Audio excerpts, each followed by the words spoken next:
Hello, everyone. It is so great to have you with us today. It's wonderful to be here. Get ready to take some notes because we have a really practical and I've got to say, a slightly nerve-wracking session ahead of us.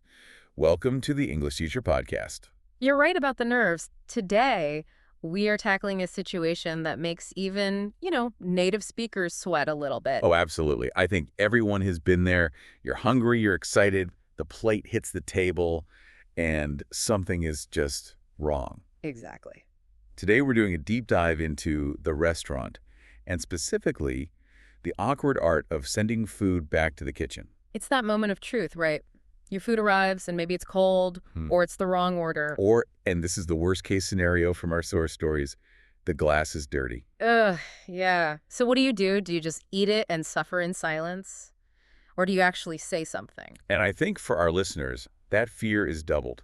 You're not only worried about being rude, but you're also, worried about not having the right words to handle it. You don't want to cause a scene. Right. I know I've definitely eaten a cold meal just to avoid all that awkwardness. Well, that is the mission for this deep dive. We're going to master the delicate art of complaining politely in American English. Okay. The goal isn't just to complain, it's to get what you want. Better food, a corrected bill without becoming the bad guy. We've gone through a stack of sources for this one. We pulled from dialogues, a bunch of short stories about restaurant mishaps. Like the Spanish restaurant and not always fish and chips, but we also have some really interesting academic research on a concept called service recovery. So we've got the vocabulary, the idioms. And the cultural psychology, because in America, how you complain is almost more important than what you're complaining about. So let's just jump right in. Instead of talking about it, let's hear it. We're going to act out a scene based on these sources. Sounds good. Let's set the stage. We're in a casual American restaurant. It's like the lunch rush, so it's busy. I'll play the waiter. And I'm the customer. I'm very hungry. I've had a long day. And unfortunately, things are about to go wrong. Action. Excuse me. Yes. How is everything over here? Well, actually, I think there's been a mistake. Oh. What seems to be the problem? Well, first of all, I ordered my eggs over easy, but these are completely hard. Oh. And I'm sorry to say this, but there are fingerprints all over this water glass. It's a little disgusting. Oh, I'm so sorry about that. That is definitely not up to our standards. And you said the eggs were overcooked. Yes, they're hard. Also, could you bring a cloth? The table's a bit sticky right here. I apologize. I'll take those eggs back to the kitchen immediately and bring you a fresh glass of water and wipe that down. I'll be right back. Thank you. Here you go. Fresh eggs, over easy, and a clean glass. Can I get you anything else? No, that looks great. Thanks. Excuse me, can we have the check, please? Certainly. Here you go. Excuse me, I think there is a mistake on the bill. Oh. You've charged us for coffee and we didn't have any. Oh, let me see. You're right. I must have mixed that up with table 4. I'll take that off for you right now. Wait, let me get this. I'll bring the corrected check right back. Okay. Stepping out of character there. Yeah. That was a lot of problems for one meal. I feel like I was being incredibly difficult. It was a disaster of a meal, but it was a perfect example of how to handle it. Yeah. If you noticed, despite all the complaints, the interaction stayed pretty calm. Yeah, it did. Let's break that down, because there was a lot of specific language used there that really signals politeness in American culture. Okay, so the first thing, how I started, I wanted to get your attention, but I didn't snap my fingers. I didn't yell, waiter. No, and please, to anyone listening, never, ever do that. In the U.S., snapping your fingers at a server is considered extremely rude. It's almost dehumanizing. It is. You simply said, "Excuse me." It seems so simple, but the tone matters there, doesn't it? It does. "Excuse me" acts as a signal. It's not an apology here. It's a request for attention. It's soft, but it's firm. You catch their eye, say, "Excuse me," and you wait. And then came the phrase that I think is the MVP, the most valuable player of this whole thing. I didn't say you made a mistake. Yeah. I said, I think there's been a mistake. This is a crucial phrase from our source material. This is what linguists call a softener or a hedge. But why soften it? I mean, I'm looking at the eggs. They are hard. I know it's a mistake. Yeah. Why do I have to pretend I'm not sure by saying, I think? That's a great question. It really comes down to this American cultural value of avoiding direct confrontation, especially in service settings. Okay. If you say you made a mistake, the subject is you. It sounds like an accusation. It attacks the person. Right. It puts them on the defensive immediately. Exactly. But when you say, "I think there's been a mistake," You're shifting the focus. You're blaming the situation. You're giving the waiter a graceful way to fix it without feeling attacked. So it just lowers the temperature of the conversation. Instantly. Now contrast that with another phrase we found in our sources, sick and tired. Oh, right. Like, I am sick and tired of this bad service. Right. And you might feel sick and tired sitting there with a dirty glass and the wrong food. I would definitely be feeling it. But if you say that to a waiter, I'm sick and tired of this, you've crossed a line. You've moved from complaining to being rude. That is a burn the bridge moment. You only say that if you never want to eat there again. Exactly. So stick to, I think there's been a mistake. It's your safety net. Let's talk about the food itself. Yeah. In the role play, I sent the eggs back because I ordered them over easy. Now, that is a very specific American egg term. It is, and it causes a lot of confusion. Over easy means the egg is fried on one side, then flipped. That's the over part, but it's only cooked for a few seconds on the other side. So the yolk, the yellow part, is still runny. Correct. Liquid. And this is where it gets tricky. Over medium, the yolk is kind of jammy, semi-soft. Over hard, the yolk is solid. And then there's sunny side up.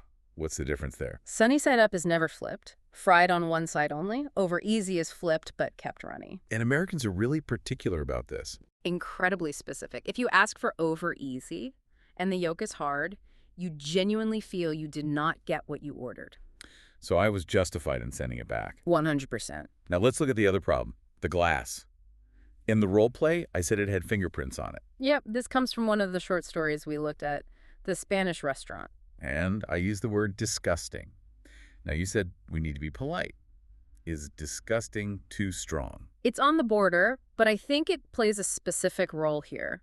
For hygiene issues like dirty fingerprints, lipstick on a glass, a bug disgusting is appropriate. Oh, okay. It signals that this isn't just a preference, like with the eggs, this is a health issue. It triggers an immediate, emergency reaction from the staff. Exactly. If you say the soup is cold, that's unfortunate. If you say the glass is disgusting, that's a red alert for the restaurant. I also mentioned the table was sticky. Yeah, drawing from the not always fish and chip source where cleanliness was a major issue. They even mentioned cockroaches in that one. Yikes. I'm glad we just made it sticky for our role play. Me too. But notice the grammar you used.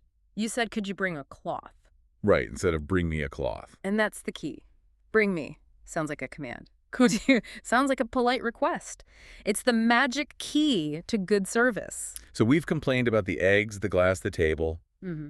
And you, as the waiter, you were nice about it. You apologized and fixed everything. And that brings us to a really fascinating concept from our academic source. It's called service recovery. Service recovery. Yeah. That sounds like a mouthful. What does that actually mean for me just trying to get a burger? It's basically the business term for fixing the failure. When a restaurant messes up, they've failed. Service recovery is the process of turning that negative into a positive. So when I complain, I'm actually giving them a chance for service recovery. Exactly. And this is the part that just blows my mind. The research suggests that if a customer complains and the restaurant fixes it quickly and apologizes, the customer often leaves happier than if there had been no problem at all. Wait, really? You're saying I'd be happier with the bad eggs that got fixed than if I just got good eggs immediately? That sounds wrong. It's totally counterintuitive, but think about it. It's called the service recovery paradox. If everything goes perfectly, the transaction is just neutral. You paid, you got food, end of story. Okay. But if something goes wrong and they fix it beautifully, now you have a human interaction, you have a story, you feel taken care of, you feel valued. I guess that makes sense. It builds trust. You know that if something goes wrong again, they'll have your back. Exactly. So complaining, if you do it politely, isn't being difficult. It's actually inviting the restaurant to fix the relationship. That's a great perspective. Makes me feel less guilty about sending my soup back. I'm helping them. As long as you use those polite phrases. Okay, let's move to the end of the meal. The scary part. The money. The bill. Or is it the check? I feel like I hear both. Good catch. In the UK, it's almost always the bill. In the US, you'll hear check more often. Can I get the check? But bill is perfectly understood. Got it. And there was a mistake there, too. I said, you've charged us for coffee and we didn't have any. Again, direct but factual. You pointed out the error. You didn't accuse them of stealing, you just identified the fact. And then I used a phrase that I love using with friends. Let me get this. Classic phrase. It means I will pay for the whole meal. It's a nice gesture. But, question about that service recovery thing. What if the restaurant gives you something for free, because they messed up. The phrase for that is on the house. If a manager comes over and says, dessert is on the house, it means the restaurant is paying for it as an apology. I love when things are on the house. Don't we all?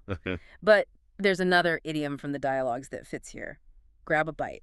Well, yeah, let's just grab a bite at the coffee shop. Grab a bite implies it's casual and quick. You don't grab a bite at a fancy 5-course meal. So if I'm at a nice place sending eggs back, I'm probably not just grabbing a bite.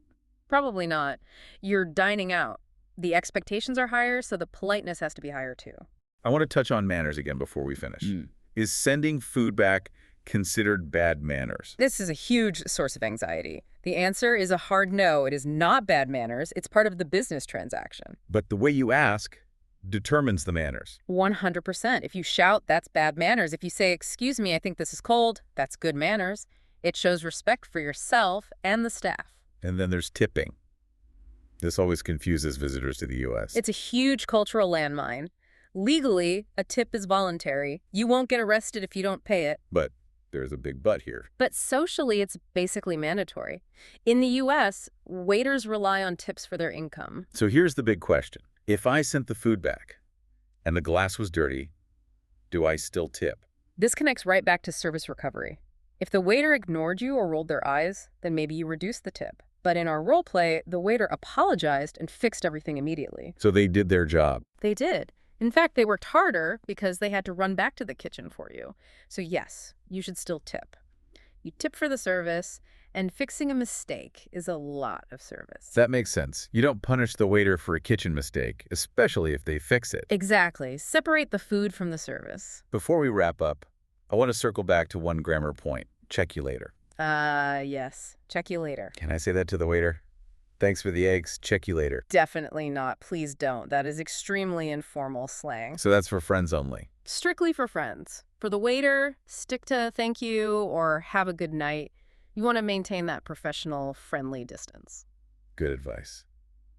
Okay, we've covered a lot of ground. We've learned how to get attention, Excuse me. how to soften the blow when we complain. I think there's been a mistake. Blame the situation, not the person. We know our eggs are over easy run a yolk. And we know it's okay to say a dirty glass is disgusting. And we know grabbing a bite is casual, and at the end you ask for the check. And most importantly, we learned about the service recovery paradox. Complaining isn't rude. You're giving them a chance to impress you. That's the key takeaway. You are a partner in the dining experience, so speak up, but speak kindly. I feel much more confident about sending back my cold soup now. Just don't tell them you're sick and tired of it. I promise I won't. You know, this conversation raises an interesting question for everyone to think about. We talked about that service recovery paradox. How fixing a mistake can make a customer happier. So here's the thought. If a restaurant messes up your order but fixes it perfectly, do you trust them more or less than a restaurant that never makes a mistake? Does the flaw make them more human or just incompetent? That is a tough one. I think I trust the fixer more because I know they can handle problems. It's something to mull over the next time you're out grabbing a bite. Thank you so much to all our students out there for joining this deep dive on the English Teacher Podcast. We hope your next meal is delicious, but if it isn't, now you know exactly what to say. See you next time.